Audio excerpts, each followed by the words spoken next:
अस्सलाम वालेकुम स्टूडेंट्स। आज का हमारा topic respiration in organisms part 4 class 7। आज का हमारा जो सब टॉपिक है दैट्स ह्यूमन रेस्पिरेटरी सिस्टम। अब human respiratory system it consist of nostrils, nasal cavity, pharynx, trachea, lungs, bronchi, bronchioles and alveoli. lungs जो है they are the main organs of respiration in humans. अब जो हमारा जो respiratory system है that starts from nasal cavity और we can see it that starts from nostrils. अब जो पहला हमारा है नॉस्ट्रल्स। What are nostrils?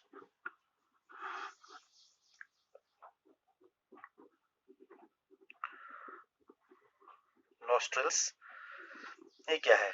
कश बट बनामन नकवर नॉस्ट्रल्स नोज की जो नीचे वो जो पार्ट्स जो होते हैं जो ओपनिंग्स होती हैं नोज के नीचे that that are called as nostrils. वहां से हम एयर अंदर ले लेते हैं और आपने ये भी देखा होगा, आप देखोगे यार शीशे में भी देखोगे जो नॉस्ट्रल्स होते हैं उनमें ईयर फाइबर्स होते हैं, सॉरी जो हेयर फाइबर्स होते हैं। हेयर वो हेयर क्या काम करते हैं? They act as filters.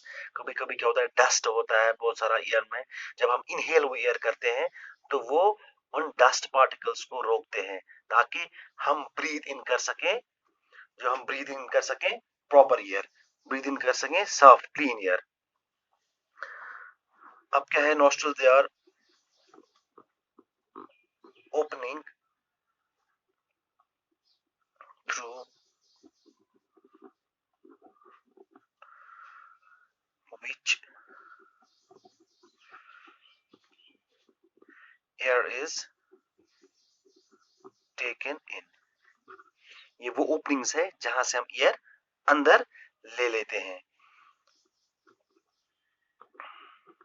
Here present in them act as filters। they act as filters। ये nostrils दो होते हैं, they are two in number। अब क्या nostrils हैं? they are opening through which air is taken in and जो इसमें here होता है that act as filter, जो फिल्टर करता है एयर को। अगर इसमें डस्ट पार्टिकल्स हो उनको रोकता है अंदर जाने से। उसके बाद नॉस्ट्रल्स के बाद हमारा दूसरा है that's nasal cavity. Nasal cavity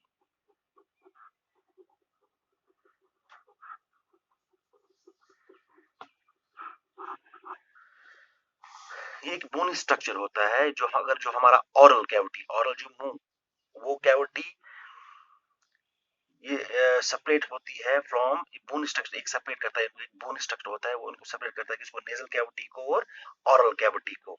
ये मिलते हैं अंदर से। अगर हम हवा लेते हैं अंदर से, फिर जब ये जाता है यहाँ पे फेरिंग्स में, फिर ट्रैकिया में, फिर ब्रैंक्यूल्स में, ये ऑरल कैविटी। आप मानिए जो ऑरल कैविटी है, नेजल कैविटी है, they are the two stories of a building. एक बिल्डिंग की दो स्टोरीज है, इनको सेपरेट किया गया है by bony structure, by bony structure. my bony structure separates it from oral cavity। ये मैं यहाँ पे आपको दिखाऊंगा एग्जाम्पल। ये हमारा नेजल कैविटी है, ये नेजल कैविटी है। यहाँ से फिर यहाँ से ये फेरिंग्स है, ये ट्रैकिया, ट्रैकिया जिसको हम बोलते हैं that's also called as wind pipe. यहाँ से होके फिर एयर कहाँ जाता है?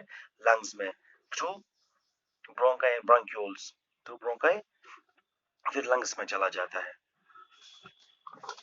अब ये जो वो कैविटी है नेजल कैविटी, यहाँ पे एयर कहाँ से आता है? यहाँ पे एयर नॉस्ट्रल्स के थ्रू आता है। It's the cavity, it is the cavity where the air reaches through nostrils। nostrils से जब हम एयर ले लेते हैं फिर ये कहाँ पे चला जाता है? नेक्स्ट स्टेज का होता है, चला जाता है नेजल कैविटी में। अब आपने देखा होगा जो नॉस्ट्रल्स हैं, दो नॉस्ट्रल्स हैं नोज के नीचे नॉस्ट्रल्स, इनके बीच में इनके बीच में भी सेपरेशन एक होती है, ये सेपरेट होते हैं एक दूसरे से, ये मिले नहीं होते हैं। ये सेपरेशन, इस सेपरेशन को कहते हैं that's called as central septum, that's called as इसको बोलते हैं central septum.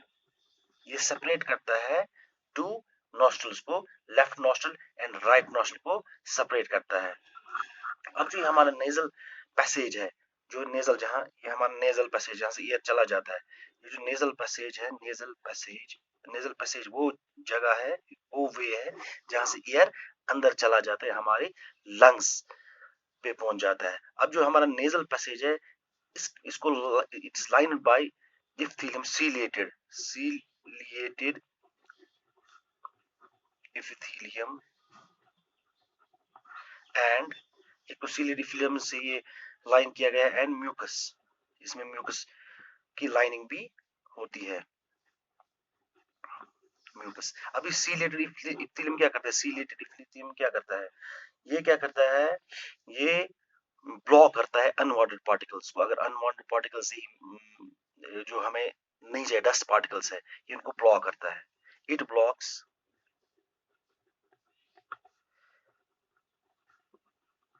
Unwanted particles to enter our body.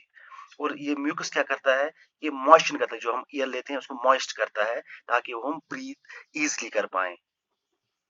It moistens air that we breathe in। जो हम कभी कभी जो एयर हम लेते हैं वो बहुत ही ड्राई होता है, उसी को ये मॉइस्ट करता है, उसी को मॉइस्ट करता है ताकि इजिली हम वो ब्रीथ इन और इजिली वो लंग्स तक पहुंचे। इसके बाद जो हमारा थर्ड है दैट्स फेरिंग्स। उसके बाद हमारा फेरिंग्स है।